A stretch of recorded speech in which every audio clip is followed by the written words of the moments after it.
Today's guest is Reeba Magulick. She's a founding senior partner at D8 Group and a volunteer with AFCEA NOVA. She hosted a very interesting podcast series that I really enjoyed watching called A New Way to Win. And she is very soon, and we'll talk about it at the end, launching a new talk show / podcast series titled East Coast Hustle. I'm very interested to hear what that's going to be about. But thank you for joining me today, Reeba. Oh, what a pleasure, Jeremy. Thank you so much. I'm so excited to be here. So for those who have not met you at a networking event and had a drink together, talk a bit about yourself, where you're from, who you are, and what you do. Absolutely. So again, Reeba Magulick. I'm the founding partner of the D8 Group. We founded the business about 5 years ago. And the easiest way to explain it is that our business, D8 Group, we help government contractors position to ethically win government contracts. And that's, through a variety of ways. You've heard of pipeline development, which is federal opportunity pipeline development, business development support, capture support, introductions, anything that we can do to help navigate clients throughout our beloved government contracting space. And, I've been in the DC area since '84, believe it or not, married to a Marine veteran. I have 3 children, went to business school at UVA and earned my MBA in 2003. And really, I've been in GovCon about 18 years, served a number of different roles. Now, on the industry side, just to specify, I've never really served like yourself in the government capacity, although I wish I had. But, program management, business development, general management roles where I ran P&L, number of different roles in the whole government contracting award life span. Mm-hmm. But basically, I landed on business development, and that's really been the focus of D8 Group, Jeremy, because in all those roles, business development was my very favorite role. And it's kind of a weird thing to say because it's a weird job, but it's purely because I help companies. I enjoy helping companies to win and grow their businesses. And it's a real void. People need that. Every business needs that. And having had a lot of success in my career supporting other government contractors before I launched D8 Group, it was just the impetus I needed to kind of muster up the guts to say, hey, I'm going to go start, hang up my own shingle, test out this hypothesis. Would people hire D8 Group to help them out? It was driven from a passion to give industry a fresh and different approach. Our motto is a new way to win. So anyhow, 5 years after starting the company, we're sitting here now with over 85 companies in our client base that span from startups to very large systems integrators and even Silicon Valley. Oh, wow. So rewinding the clock a little bit, did you always know you wanted to go into business? Is that why you got an MBA, or what was kind of the decision in terms of what you did for college? No, great question, Jeremy. I know this is going to sound a little crazy, but I actually believe that I always knew that I wanted to be a businesswoman. Like when I was a little girl, I think I had like a little briefcase and, wanted to pictured myself in a little suit, so you could say I'm living out my fantasy, my weird geek within fantasy. Of being a businesswoman. And I studied very purposefully. I went to UVA and went to the McIntire School of Commerce, studied business, went on to do my MBA. And I would say even after that, continued the business education because, again, the geek within me actually loves to read business books. Good to great. Like maybe it seems odd, but I'm fascinated, not necessarily with any particular industry, but the overlay of business, which is what makes what I do today so exciting. It's almost like a front row MBA, times 2, because we're working with real clients and they're opening up about their real problems and we're actually trying to solve them in real time. So it's fun. Wow, that's really interesting. So you also mentioned you decided, hang your own shingle and see who would come. How was that, right? That's a scary moment. How did you get to the point where you were like, okay, this is it, we're going to do it? How did that come about? So everything starts from a place of pain. I wish it could be always that the inspiration was enough, right? I mean, there's always this itch that I needed to scratch. I've got entrepreneurship in my blood, but let me preface by saying that I am definitely not your risk taking, jump off the cliff without a parachute type of person. I would say my dad is like, he's really, and I think I was following in his footsteps a little bit, but I never really had the guts to take a big plunge like that. Although in the back of my mind, I always felt like, Reeba, you really got something here. Like you should try, you might be good at this, like that tiny voice, but just kept ignoring it. I mean, you know how it is. You've got children, you've got your mortgage. I actually had a good career. So, great salary, great responsibilities, respected. So it's like, that made it even harder, Jeremy, because it's like, how do you leave a situation that actually isn't so bad? But when I say that it starts from a place of pain, I think the pain got bad enough. And when I say pain, I mean, and I'll talk about this a little bit more too, but having to prove myself over and over again, working within the constraints of systems and procedures that were antiquated. And after a while, I'm like, there's got to be a different way to do this. This is ridiculous. And why am I, you gain confidence after a certain point. You're like, I know what I'm talking about.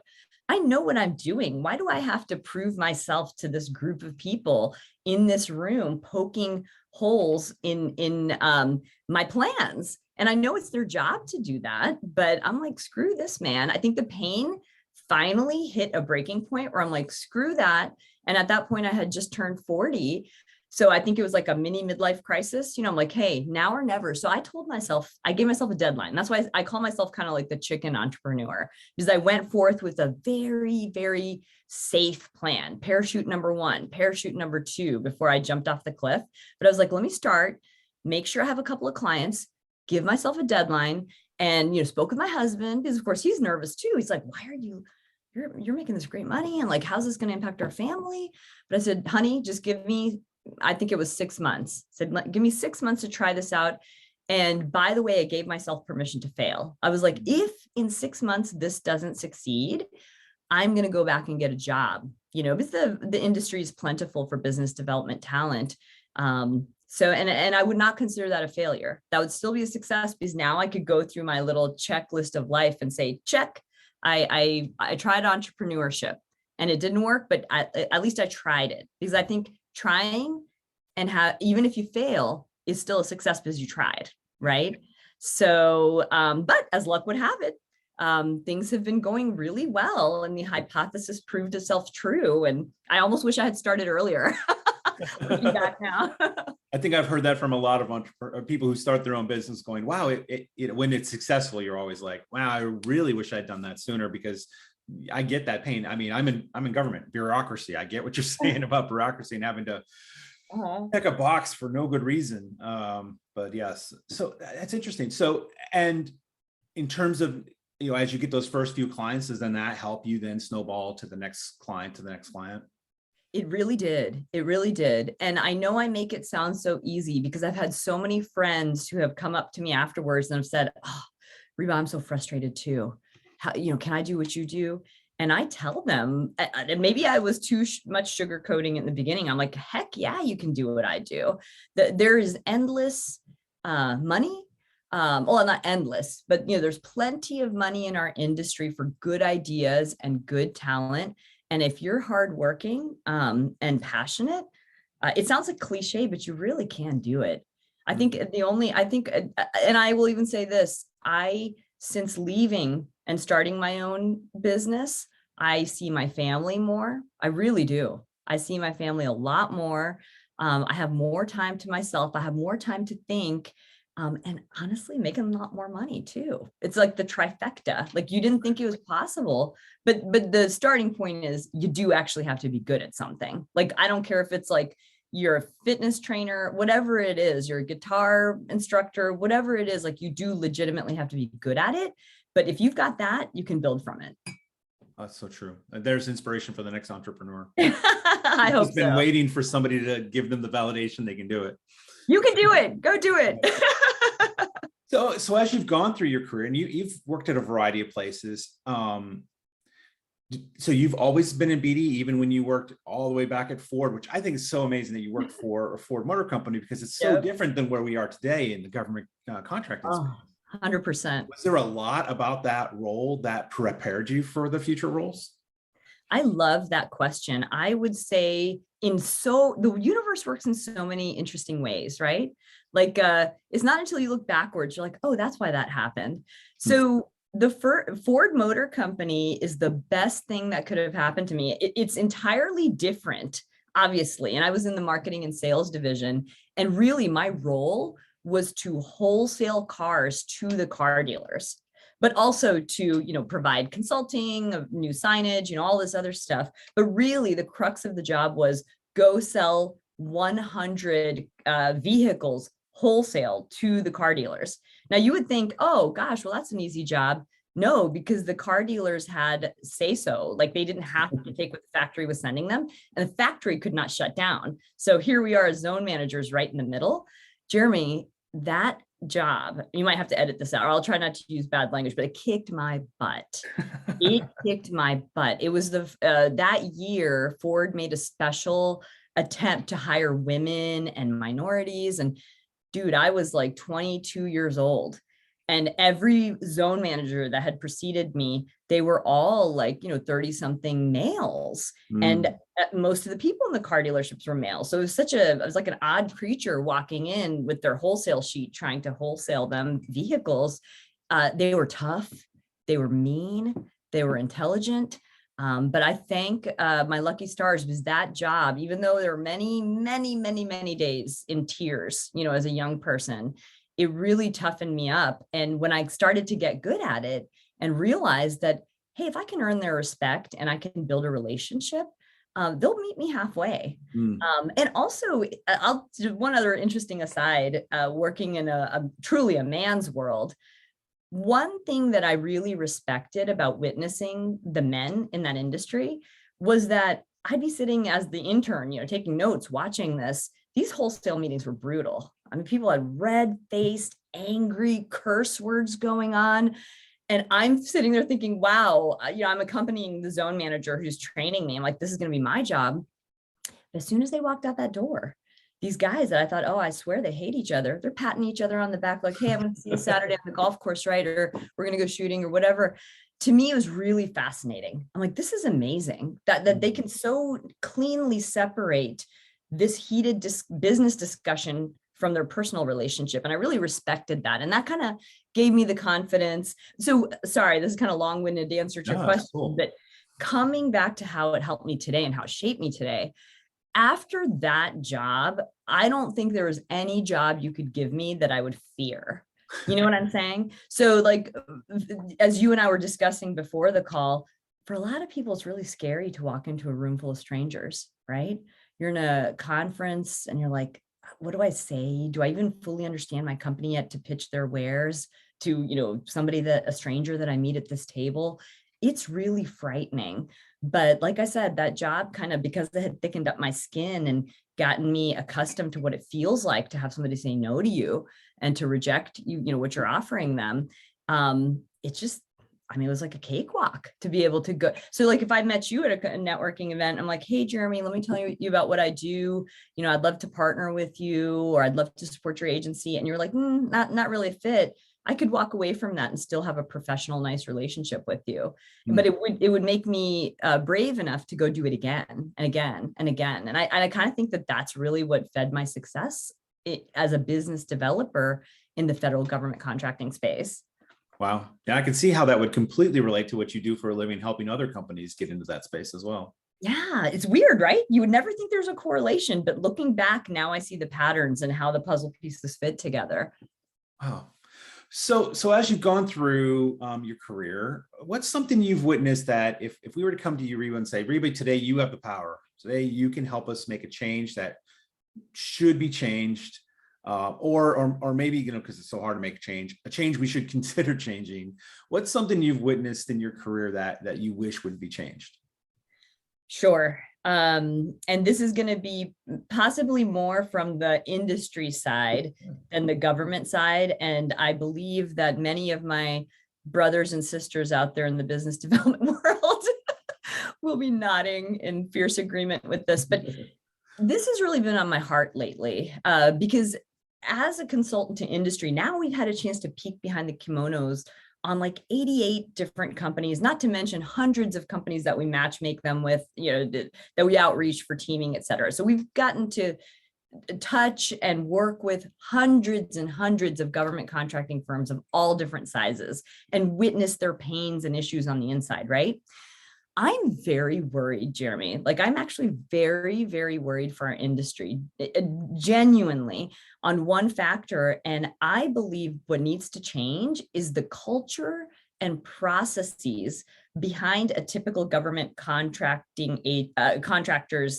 growth center. So if I'm, Reeba Magulick, Government Contractor, Inc., the way in which business development procedures are being done today, it's getting increasingly demoralizing, ineffective, and causing turnover, I believe, at unprecedented rates. Like it's weird, we're the consultant, but I feel like we're becoming the constant, sitting on the other side, watching people go through the revolving door. And what happens is when that happens, you can't gain traction. You can't, move forward because now someone else is coming in and having to learn the processes.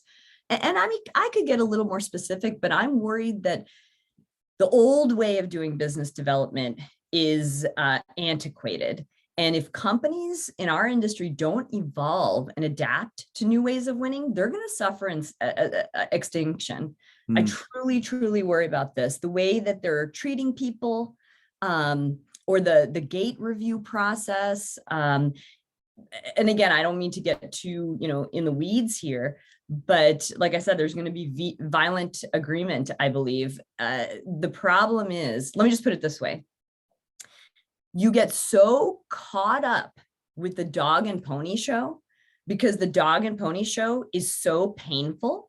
And you have so many layers of management trying to bless or poke holes in your what you're trying to pitch, that your eyes get off the target, which is winning and growing, right?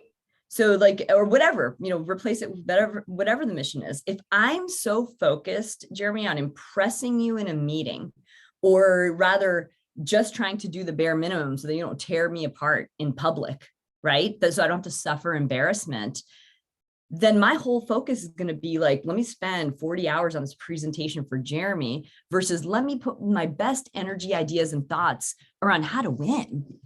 So yeah. That's one thing I would change for sure. Wow, I completely feel that. I worked in industry for a number of years myself on proposal teams and trying to win work. I completely can see what you're talking about. There is a dynamic there. Well, it's like any position, right? If there's a large amount of turnover, that's lost time and revenue for a business. Oh, heck yeah. And I mean, how's anybody supposed to learn and move forward and grow? I think what ends up happening is that you're just living in fear. Like even if you go in there with, bright-eyed and bushy-tailed, excited, want to do something, I've seen the soul just crushed out of really well-meaning people as they get gobbled up by the enterprise and all its meaningless, processes. That's the word I was looking for. The meaningless, unnecessary processes. Shorten the number of processes and focus on the goal. The second thing I would change is I might consider changing the profile characteristics of the talent that people are currently using to hire business development and growth executives. As well as changing the way in which they're trained and rewarded. And I'll kind of sum it up this way. I don't think that you can put a farmer into a hunter's role because each one is an important skill set. Your program manager better be a great farmer, really take care of, shepherd the sheep, or shepherd, but a hunter and a farmer are going to bring two different sets of talents to the table. So I would most definitely change that. I would say as you're interviewing people and you're bringing people in, and if somebody is a hunter, they're going to be enticed and rewarded. The way that you reward them is going to entice and motivate their behaviors differently than it would for a farmer. And I'm not saying comparing or saying one is better than the other, but right. I'm just saying that in specific roles, you have to be mindful of this. No, that's interesting. I totally can see that. So what's next? What's next for D8? What's next for you? I mean, we teased it a little at the beginning. And I'm so very interested in hearing a little bit more about it. But is there anything else other than the East Coast Hustle that's coming up for you as well? Or is that the primary thing you're focused on? Well, I'll tell you, starting with D8 Group, our plan is simply to keep growing the business, offering a great place to work for people like-minded who are passionate about this mission.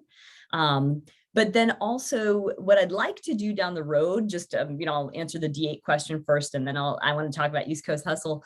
But I'm interested in creating and launching a stewardship type program for new college grads that maybe run them 3 to 6 months through an apprenticeship with D8, where we can give them hands-on training with real clients and real issues and kind of frame their thinking about, this is the difference between BD and capture. Here are the steps, just the basics of what you should be doing to be a great business developer. Know your agency inside and out, those 101 type of things. And at the conclusion of the program, actually turning around and helping to place them in industry. Ooh. Because Jeremy, I don't know if you get this, but I get maybe, 3-4 inquiries a week. Oh, is there anybody that you would recommend? You were looking for good junior BD talent, et cetera. So that's what's next. I don't know how soon in the future, as soon as I can slow down and pay some attention to it. I think that if somebody doesn't address this issue, there's going to be a major void of talent, because those of us that are in our 40s and 50s who've been doing this for years and are good at it, we're going to start to exit. Who's backfilling? Who's training them? And I really sense there's a void that D8 Group can help bridge. And then getting beyond D8 Group, I'd say I'm laying the foundation as we speak for my chapter 2, if you will. I've done some podcasting, as you mentioned. And this fall, we're launching a talk show / podcast called East Coast Hustle, which is filmed in a proper studio under direction of a Hollywood experienced producer. What's cool about this, Jeremy, is that we focus on the journey of success and the unexpected pleasures, but also the pains along this path.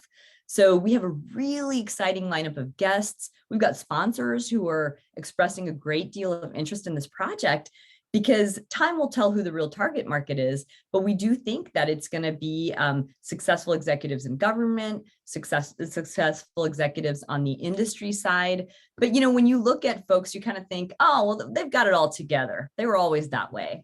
But no, this is the one issue that I have with, the DC area a little bit, is that it's political, right? So we're so about putting our best face forward, showing all the most, glowing accolades and awards on our resume. Look at me, look at how wonderful I am. But that's not the intent of East Coast Hustle. East Coast Hustle really is to show kind of the thorns along the path. And I got to tell you, Jeremy, it's going to be you're going to start seeing official episodes in September. We're wrapping up our editing this summer and all that good stuff. But there are some really, really good stories, some really thought-provoking content that I think people are going to be surprised about. Oh, I didn't know that person had to go through that. I would never have guessed.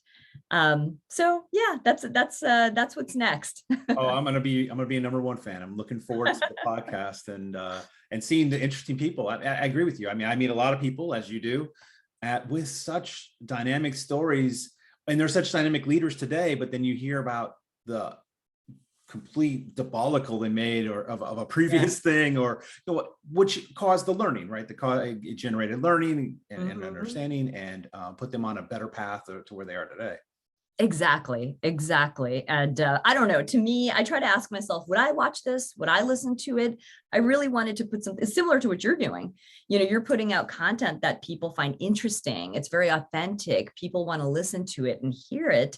I want to do the same thing, because I think that people, if I can connect with you as a human being, now, if you're going to tell me about what it is you do for a living, I'm listening to it differently. Or if we have a business conversation, there's going to be different cross correlations. And so I think it serves many purposes, East Coast Hustle.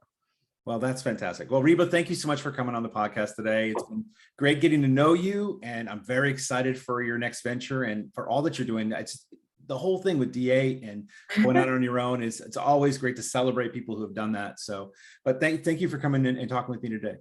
Oh, my pleasure. Thank you so much, Jeremy.